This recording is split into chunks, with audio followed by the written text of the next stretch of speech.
અરવલ્લીના મોડાસામાંથી પકડાયેલા પોષણ આહાર અંગે કાર્યવાહી કરવામાં તંત્રની ઢીલી નીતિ.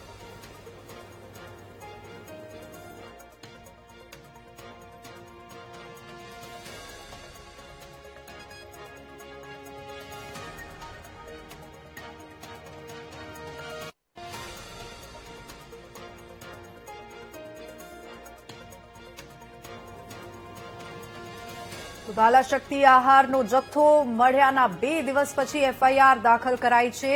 મોડાસા રૂરલ પોલીસે એફઆઈઆર દાખલ કરીને કાર્યવાહી આગળ વધારી છે. તો સરકારી અનાજનો જથ્થો સગેવગે કરવાના ગુનામાં 4 શખ્સ સામે ફરિયાદ દાખલ થઈ છે. જોકે પિકઅપના ડ્રાઈવર, માલિક અને મહીસાગરમાં ગોડાઉન ધરાવતા શખ્સ સામે ફરિયાદ દાખલ થઈ છે. વધુ અપડેટ સાથે સંવાદદાતા રાકેશ આપણી સાથે ફોનલાઈન પર જોડાઈ ગયા છે. રાકેશ, આ સમાચારને લઈને શું વધુ અપડેટ?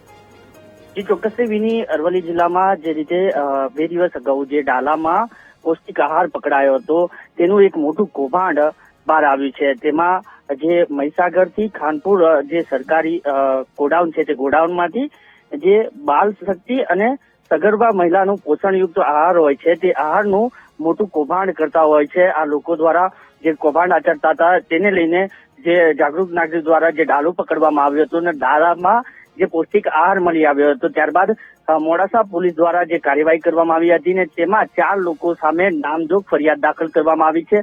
આ પૌષ્ટિક આહાર મહીસાગરના ખાનપુરથી હિંમતનગર લઈ જવામાં આવતું હોવાનો ખુલાસો થયો છે. ત્યારે ક્યાંક ને ક્યાંક વિનામૂલ્યે જે આહાર હતો તેમાં મોટું જે કૌભાંડ હતું તે કૌભાંડ હાલ બહાર આવ્યું છે.